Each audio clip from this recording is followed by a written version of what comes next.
Alrighty, guys. Little technical difficulties, but it looks like we're up and going here. So go ahead and check in. Let me get a little bit better lighting here. There we go. All right, I'm Joe Banks, your host of Let's Talk About It Live here every Wednesday from 4 to 5. Of course, as you know, I'm running for Hennepin County Sheriff, and this show allows me to be able to reach you, the community, as well as those who have concerns about what's happening around their time. We're new on YouTube here this week, but I think we're finally starting to work out the little blotches that we have going along, and we don't know just yet what's going on with Facebook. So welcome to everybody. As you know, we start and end our show with the backpack, so I'm going to go ahead and explain to you what that is. We ask that everybody please respect everyone's comments, of course, as you respond. So with that being said, let me say the backpack consists of making sure that when you head out the door, you have your driver's license and insurance with you in your car and above your visor, making it easy for you to access this information if stopped by law enforcement. Same thing if you're walking down the street, make sure that you have your driver's license or ID with you in case you have contact with law enforcement so that it's easily accessible. Remember to remain calm, follow the instructions of your officers, and as always, get home safe to your loved ones. My name's Joe Banks. I'm the host, and my co-host Anthijuan Beeks should be catching up to me really shortly. Looks like Anthijuan is trying to get in, and we'll be seeing him momentarily here. Let me see what's going on with Tim. Send him a quick message, and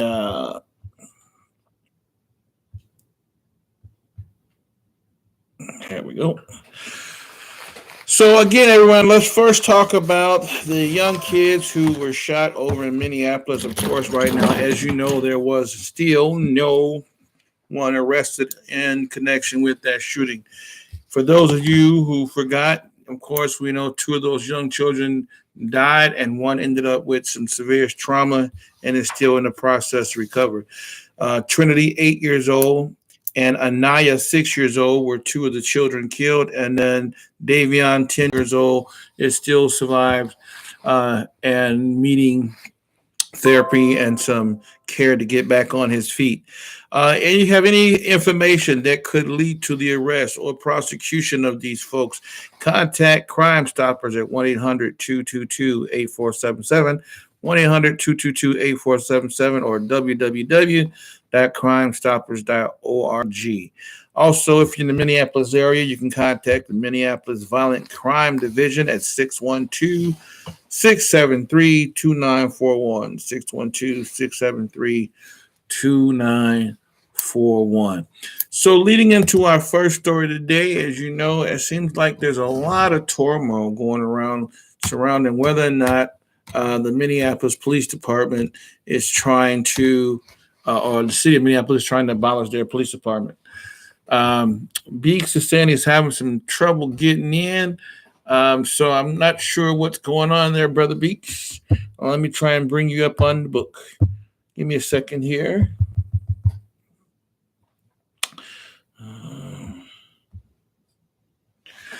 So guys, feel free to jump in. If you can't get in, let me know.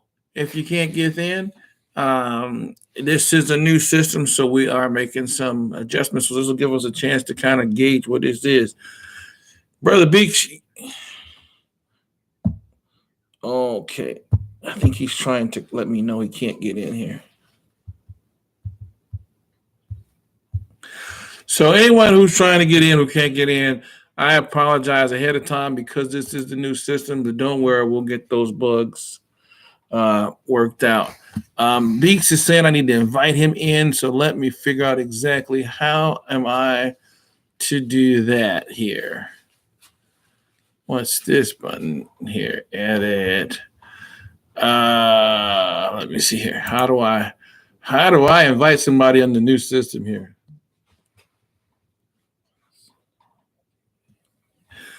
Okay, Beeks, so you can see me. I'm trying to. Oh wait. Okay, let me see here. What is this? I'm trying to navigate my way through this system, bro. How do I invite you, bro? How do I invite you? Let me see here. I think that one right there is a viewer. Again, guys, thank you for being patient because this is a new system and I am trying to figure out how am I inviting folks here. Participants there. Let me see here. Launcher, send feedback. Expand menu. Let me see what this does here, Beeks. Quick here. No, that's not getting us anywhere else. Beeks, how do I send you a link to get in here, bro? Let me see here. What's this? No. I see a line that says participants, but when I'm clicking on it, I'm not necessarily seeing how I bring you in there. Pop-up chats, toggle timesheet. No. Like, that customizes the emojis, bro. This is a little bit weird here. See if you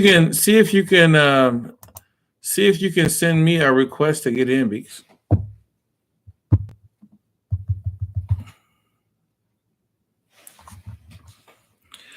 So Beeks is working on trying to get in here. I am trying to look into it. Okay, great. I appreciate that, Beeks, because I'm trying to figure it out on my end, and I am not finding anything, brother. But anyway, guys, yeah, it looks like that Minneapolis is experiencing some issues. There was some word that was a meeting last night as some type of referendum to determine whether or not the opinion of folks on abolishing the police department. Let me try and get some info on that.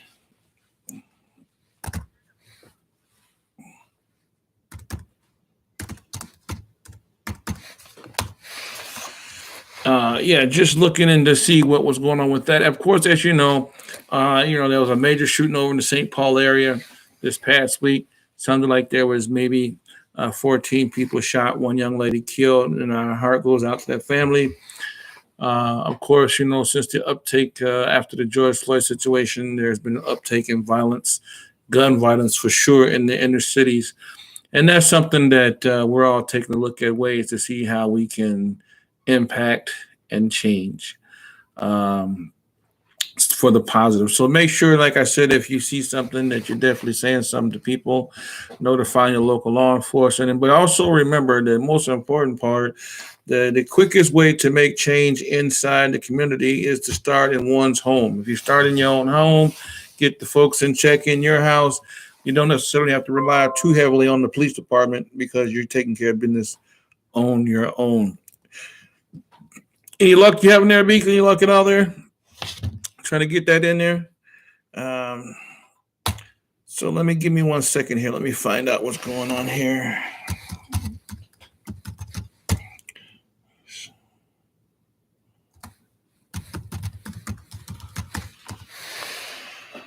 Okay.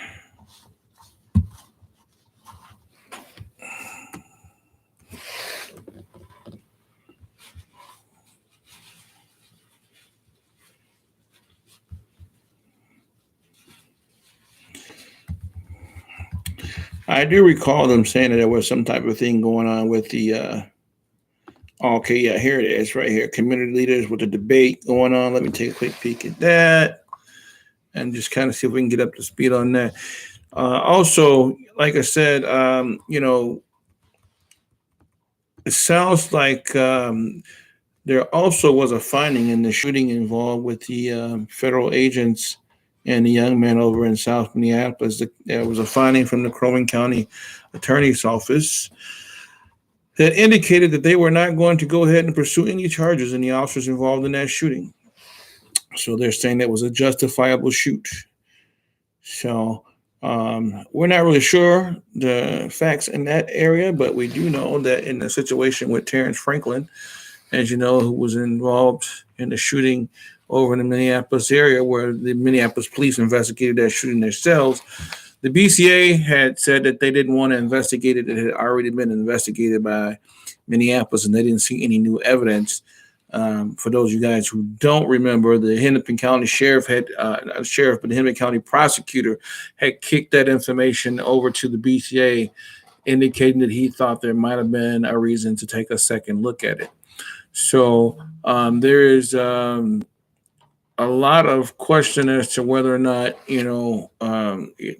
channels are being followed properly and that there's transparency. I appreciate that, Beeks, that you're looking into it, bro. This is something I guess we'll have to work on together. But I'm happy to see at least that we up in broadcasting and that you can at least see me. You getting in on a Snapchat. So I'm trying to figure out what on the chat could I actually be clicking on, because I'm getting your messages, bro. I'm not able to pull you in on the video. What am I clicking on wrong, or what am I not clicking on? Welcome live chat reminder. Is there something down here that I should be clicking on to pull you in on the video? Or is it one of those deals where you can see me and all you can do is kind of communicate until we get the I think that might be it, because I think what it is until we get those additional 1,000 folks signing in, that we can actually communicate. Are not 9th, 10th, 11th, or 12th graders, from what I can. I think that's what that is. I think that's what it is, Beeks. I think you can communicate with me via the top chat like you're doing, but I think that we can't live stream folks in until after we get those signatures. So I'm thinking, we'll probably have to be in the same location, unlike we used to, until we can get that rectified. So anyway, guys, let me go ahead and say welcome to Let's Talk About It. In case you didn't know, we're on every Wednesday from 4 to 5. We're working out a few bugs with a new system. Sounds like Beeks is going to have to be in the same studio with me until we can get this other stuff worked out. But we're learning this new system. So those who want to jump on, you can continue to check in the chat box, it looks like, if I'm correct, right, Beeks? And you can send your comments in. I'll respond to them and try and get you some good answers. And Beeks will respond to some of your stuff via chat as of today. And then maybe next week when we're on, we'll be able to respond in person. So let's see what time we're looking at. So it's 4:26 right away. We're already halfway into the show, which is kind of good, I guess. Remember that backpack, guys. Hit you with that backpack one more time. Remember, keep your license and insurance above your visor. Make sure you got it when you walk out the door. Also, folks, I do want to tell you this. Make sure that you're telling your children to be respectful of authority, right? And make sure they're not jumping up in the officers' faces and creating a scene, because remember, these cops are trained to deal with behaviors. And if they have to deal with behaviors first, they never get a chance to actually get to talk to the kid. That's why we're having this conflict. So we don't want to put kids in a situation, or young adults, where they're being accosted by the police because of their inability to follow instructions and the manner in which they're dealing with law enforcement. Like I said, make sure you have those driver's license with you and that insurance in the car above the visor where it's easily accessible, and keeping calm and answering any questions that the cops are asking you about. Make sure you got the license with you when you're walking down the street, or ID, so that if you do stop, you're going to be nice and calm, respond kindly, and get home to your loved ones. So there is some talk in the case of Officer Noor that once he comes back in for his resentencing, that he may only have to serve one more year in prison and then be released due to his case being overturned in the portion that involved, I think it was the third-degree murder charge. So I know you guys got a lot of opinion on that. Like I said, please be patient. Go ahead and type your answers in. I can see them. I know now that you can see me. And that's kind of what we're working with for tonight here on the live stream. The good thing is now we know we're finally over on the YouTube's channel of things, and this will be one of our first views here on YouTube. So you guys will get a great feel for how it could work once you're all signed in. Remember to go to our YouTube channel. Make sure that you register and sign in for the channel. Doing that gives us the ability to go full stream live so that we can interact correctly because we have the 1,000 required signatures. Hopefully by next week, we'll also be back on Facebook Live, which will give a lot of you guys more access to being able to do what we need to do. Let me see. Beak say it will take 24 hours for me to allow to get in. Oh, okay. I see. So maybe I should send out the invites a few days ahead of time since it takes about 24 hours for you to get in. Is that what it is? So maybe that could be what it is too.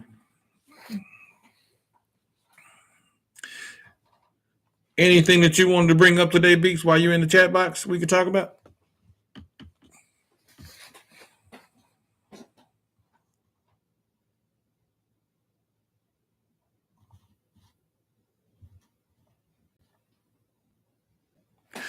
So let's make sure that we are also, yes, I have to download something. Oh, okay. See, yeah, I get it. Yep, I got it. All right, cool. Well, that makes sense, man. It makes sense. And then in the future, then what we'll do is we'll do those invites 24 hours in advance, or at least 2 days in advance to give people time enough to get clicked in and signed in. So, but make sure you subscribe too, because that is one of our signatures right there. There's one of the subscribers. Make sure you pop in on that too, bro, and subscribe to the channel so that we're knocking those signatures out. That way we get a live feed. And I think there's a few bucks or something involved. Don't worry, my typing sucks too. Yeah.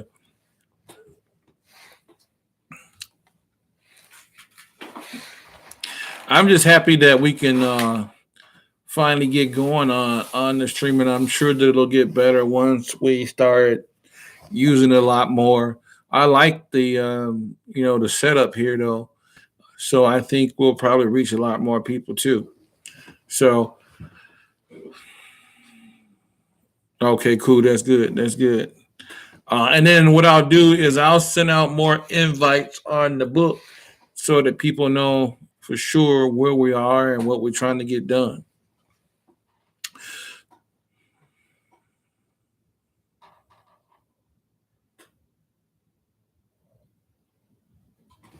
Yes, and I concur, Beeks. Just what he said. Thanks to everybody who's jumping on and supporting. Let's talk about it Wednesdays.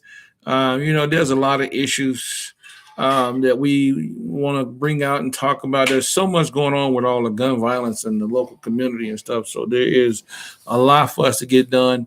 And I'm sure once we get the live streaming going, we'll be back up and able to have the better conversation in place. So once again, as you know, we're on every Wednesday from 4 to 5, talking about issues in your community. And even though some of you guys aren't from the Minnesota area, a lot of the stuff that we're going through or experiencing in our counties, I'm sure you're experiencing. So don't be afraid to jump on and still talk about what is going on. And then, so the forum that they had yesterday, it looks like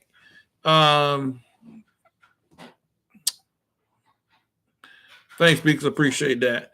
The forum that went on yesterday with the city of Minneapolis, it looks like it was kind of what's a better term for it?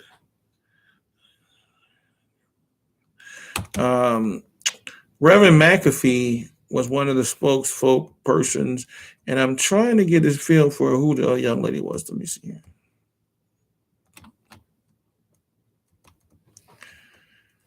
Computer. Just experiencing some computer things here. Anyway, it sounds like the Minneapolis police are going to be around for a while. I mean, I can't say exactly what the vote's going to come out to be, but I know people realize that they need the police department. So yeah, That's right. They it was Pier 11 helped commission a new poll conducted by Mason Jane Dixon Polling Bates Strategy and Reverend that involved McAfee 800 are the ones who likely actually Minneapolis voters. spoke And it found that most about voters what was going don't on want here. less police on the streets. They just want a new type of police department. Sad. The KARE 11 NPR News Star Tribune Frontline Minnesota poll found that 55% of voters said Minneapolis shouldn't reduce the size of the police force. Black voters feel even stronger about that. 75% said they don't want fewer police officers. The poll took that question a step further and asked about replacing the department altogether with a public safety department. 49% support that change, while 41% don't. The amendment has a lot of flaws. So it's pretty much, I don't know if you guys heard that. I'm trying to play a little blurb there from what I could hear. It pretty much sounds like, guys, that the city really doesn't want to get rid of the police department. And I think we all want police reform. I think we all want police reform. Exactly what that looks like, it's still out there. I think that we all want to have police who we feel show the community respect and aren't necessarily harming the community. So I think that we want to have somebody out there that's a professional officer that we can call for help. But at the same time, we want to know that they're going to do everything possible to try and keep us safe. So it's important that we are talking about these issues in the community and how we could do a better job in lieu of what's been going on now. And I think those things that we as a community we want transparency. We want accountability. We would like to have a better police response time. And the people of the city, we support the law enforcement in the community. What we don't support is the lack of information that comes out during the time that something happens. And also, the unnecessary aggressiveness that some of the officers can show up on the scene with. So if we're finding ways to address that, that would be a whole lot better. I think too, what's really important is that if we talk about, what does police reform look like? I would say it would have to look like, officers who are willing to work to utilize discretion or authority and when it comes to arresting people and not arresting people, kind of, it's just an arrestable moment or it's a teachable moment. And more importantly, is there a chance that if slowed down things just long enough, do we have the ability to resolve issues without people necessarily going to jail in a lot of situations? But we cannot lose the sight of the fact that, remember, at this point in time, with the issues of gun violence being the way that they are in the community, the officers are going to have to respond with some kind of aggression or assertiveness, for lack of a better term, in order to get in front of this. But most importantly, what makes that job easier for law enforcement is if the city and its government officials are on board with law enforcement. And you could do that through the management of a few things. We could definitely explain to the citizens that we would need to bring back things like the lurking and loitering laws, which in turn would give police the ability to make contact with individuals in high crime areas that we know are high crime areas where people are being shot and accosted on a regular basis. If we give that authority to them, even if temporarily, to be able to move those people along, then we're going to keep people safe, right? And we just need to explain to people the reasoning behind doing what we're doing. And so it's not rocket science. This information that we're going to be given to law enforcement, or this authority that we're going to be given to law enforcement, just makes it easier to keep people safe so that people don't know that, hey, I can catch this guy on that block because that's where everybody's hanging out and I can do a drive-by shooting. And so it makes it less obvious for people to be victimized, and so in doing things like that, we don't want to be necessarily pulling authority from police. We want to enhance that authority, as long as it's used properly, right? Remember, sometimes stopping a guy in a car for a broken taillight or a missing tab, in history has shown us that's how we've picked up some people who were wanted for murder. So it's not necessarily just stopping people for minor offenses. What it is just making sure that we realize that initially the stop is for a minor offense. And so we don't need to be treating people with the behavior of someone that's wanted on a more serious offense. And we do realize that the traffic stop is one of the most dangerous contacts that police officers make outside of domestics. And it's primarily because when dealing with people on traffic stops, the officer doesn't know what kind of weapons are in the vehicle, if there are weapons on the person. And so you kind of have to treat it with a little bit more concern. Again, given the fact in today's issues that a lot of people are heavily armed with fully automatic weapons. And so we have to make sure that we're maintaining safety for officers. And again, that means that when you're pulled over by the police, that you do your best to stay calm, ask polite questions, try your best to cooperate. Do remember that when the officer asks you to do something, it is a lawful order and you are legally bound to comply with those lawful orders. We're not saying that you can't ask questions to clarify for the reasoning of being stopped. We are saying allow the officer to do his job and don't be so disruptive on the stop that you're kind of obstructing him from being able to explain to you why he stopped you, give you a legitimate reason, and then move on about his business. So these are things that we want to make sure that in the community we're really talking about and we're expressing to the community members to make sure that we are staying calm when dealing with law enforcement. We have to work together to resolve these issues together. Remember, law enforcement can only do so much. This is a community issue, not just a law enforcement issue. We have to work together as a community with law enforcement to identify and solve problems within the community. And so, we know that issues like George Floyd situation with, Mr. Derek Chauvin, we understand that those issues are tragic when they do happen, but then we still have to maintain a certain amount of civility on both sides of the ball, both with law enforcement and the community. And so the easiest way to do that is to make sure that we're working every day to be transparent in our actions. If we can work to get videos released whenever possible to clarify what issues have taken place in the community, we'd like to do so. We know we need law enforcement in the community. We definitely need law enforcement in the community, especially with the uptake in crime. We don't necessarily need to reduce the Minneapolis Police Department, but we do need to make sure that the Minneapolis Police Department is being properly trained and directed to utilize professional courtesy when doing the job. And that accounts for the behavior on the side of the citizen too. The citizen has to do their part to be respectful when dealing with law enforcement. Let's all remember that law enforcement officials are people, not robots. And so they also have feelings and emotions, and they're not infallible. They do have the ability to make mistakes and occasionally have some bad judgment.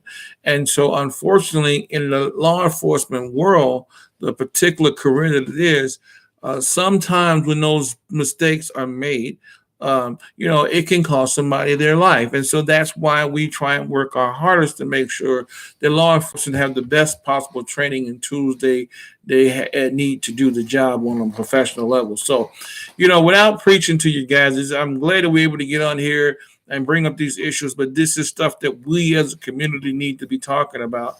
Most importantly, like I said, we need to also talk about what does our plan look like moving forward to actually fix these issues, because we've done a lot of finger pointing, we've done a lot of calling folks out on the carpet, but more importantly, now that we've identified some of those problem areas, I really also want us to come together as a community to be able to talk about what we can do to fix it. What does that plan look like in place to fix it? And then how we follow through to implement that plan.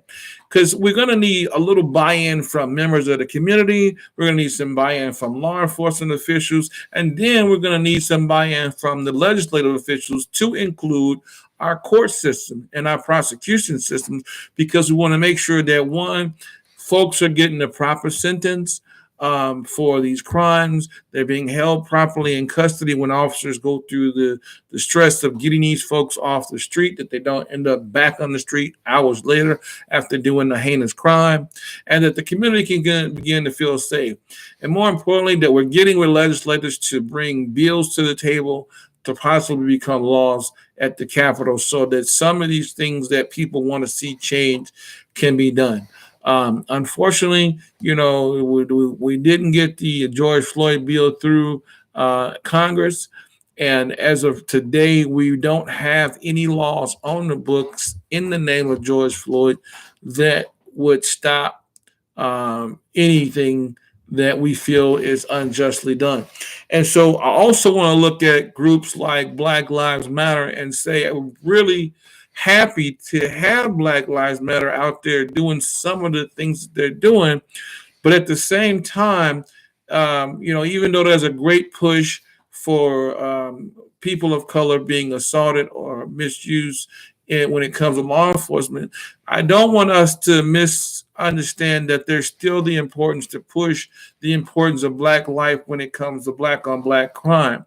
And so even though the original foundation of Black Lives Matter is to address disparities when dealing with people of color in law enforcement, I also want to make sure that, leaders of Black Lives Matter understand that we also, should, and I'm saying should because you don't have to, we also should be putting some funding aside for Black on Black crime. I really think we need to put some time, money, and effort to addressing the Black on Black crime in the community, because we do have officer-involved shootings. We do have issues where we deal with people of color being misused and abused by law enforcement in certain situations. But more importantly, we have an even larger problem of Black on Black crime. We're burying more Black people of color every day. And we're seeing that on such a large scale throughout the United States that a lot of the morticians can't even keep up with the body count. And there isn't an outcry in the city for why those guns are into the community. How did those guns get into the community? We have to discuss those issues. Being in law enforcement, we know that the ATF has the ability to track a gun all the way back to its manufacturer.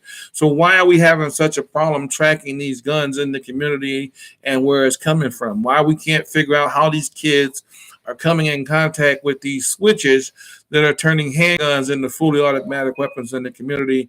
And why are we not having more of an outcry for mass shootings in the Black community that we should be having? So these are all issues that we have to address moving forward as a community, right? And that starts, again, like I said, with making sure that we're holding those accountable in our households, because those are your kids.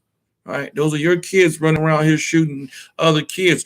And when you look at what's going on today, they're not shooting strangers in most cases, right? They're shooting people that they know that they have some type of disagreement with.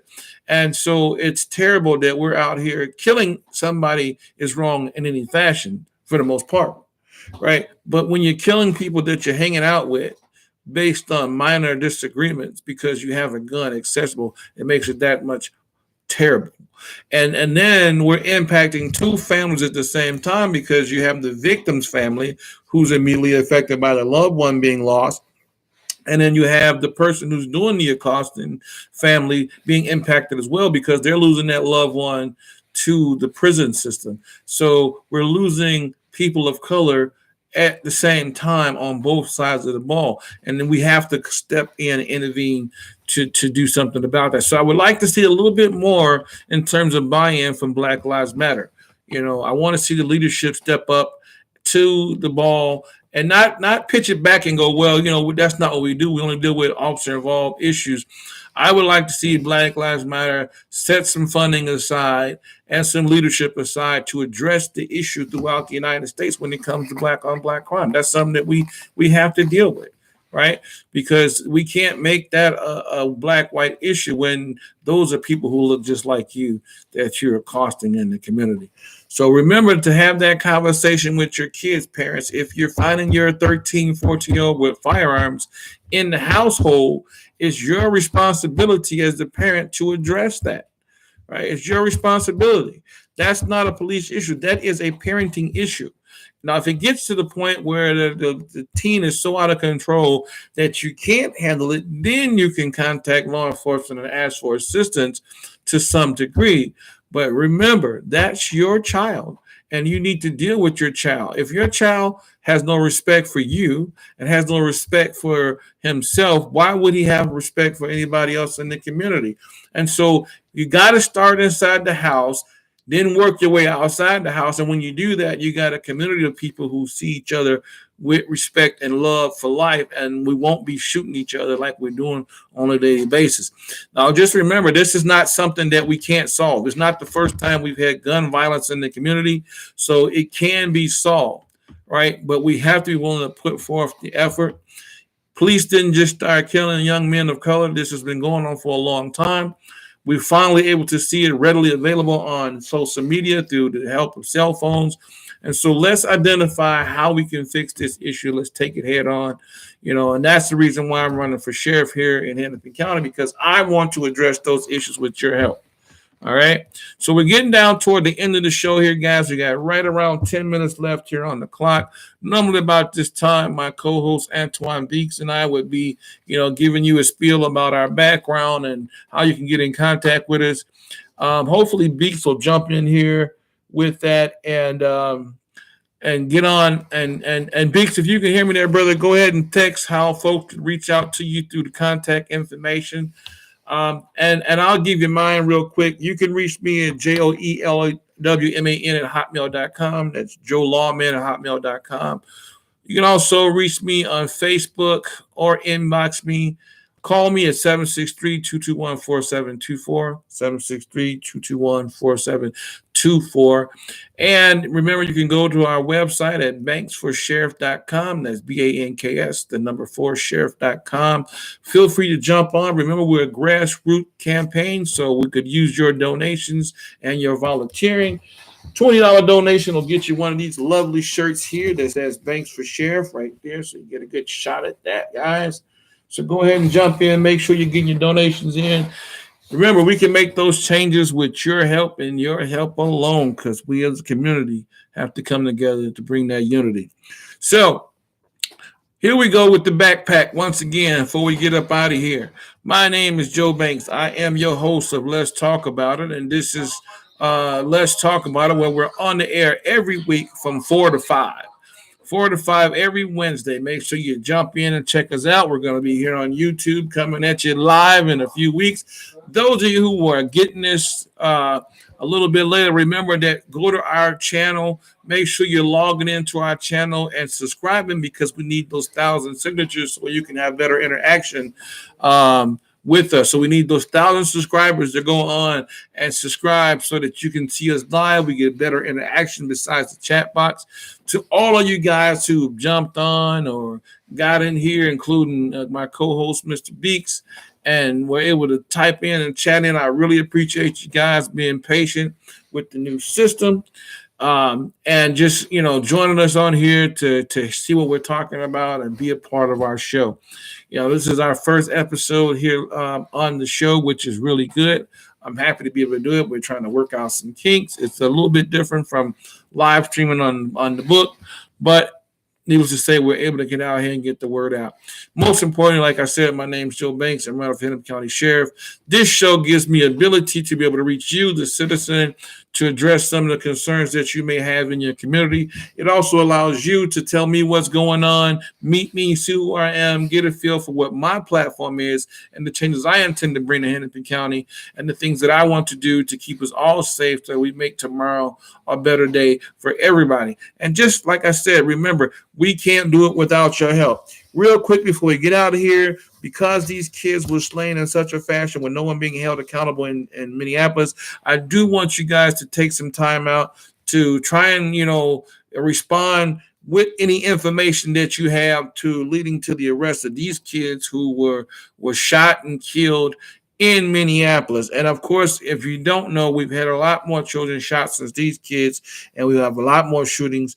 In fact, I think we're a little over 74 shootings in the Minneapolis area. In fact, I was listening to somebody who told me that as of last month, there were over 27,000 bullets had been fired in the city of Minneapolis alone year to date. And that was recorded through the shot spotter. So just let that sink in for a little bit. 27,000 rounds being fired in a city that's not a combat zone around people who are living on a day-to-day basis. That's got to be very horrifying for those community members and those residents in that local area of town. So again, like I said, the number for Crime Stoppers is 1-800-222-8477, 1-800-222-8477, or www.crimestoppers.org, www.crimestoppers.org, or you can go to Minneapolis Violent Crimes with 612-673-2941. Again, 612-673-2941 for any information leading to the apprehension or prosecution of those folks responsible for that shooting. Also, in case you guys didn't know, if your morality doesn't bring you to a conclusion of bringing that information out, there is an additional $185,000 reward leading to information or capture those responsible for those kids being shot in the Minneapolis area. So now that we've gotten that, guys, we're down to 5 minutes here. I'm going to go ahead and hit you with that backpack one more time before we get out of here. Again, thanks to all you guys who tuned in. We'll be back next week from 4 to 5 again on Let's Talk About It Live on Wednesday. So again, make sure you got your driver's license or insurance in your car. Make sure your loved one has a driver's license or insurance in the car. Make sure they keep it above their head and the visor. Make sure it's easily accessible. Stay calm when you get stopped by law enforcement. Answer any questions. Keep your hands where they can be seen. If you're walking down the street, same thing. Make sure you got your license or ID with you. Keep your hands where they can be seen. Don't get upset. Let the officer go through his spiel. Remember, it's a lawful order to abide by what he's saying. Do. And get home to your loved ones very safe and sound without injury. Remember, anything that officer does, we can address on a different day. So, without further ado, again, Beeks, thank you for jumping on here. You guys for joining us. I'm the host Anthijuan Beeks, and my name's Joe Banks. We just talked about it. Appreciate you guys jumping on. See you again next Wednesday, and have a good day.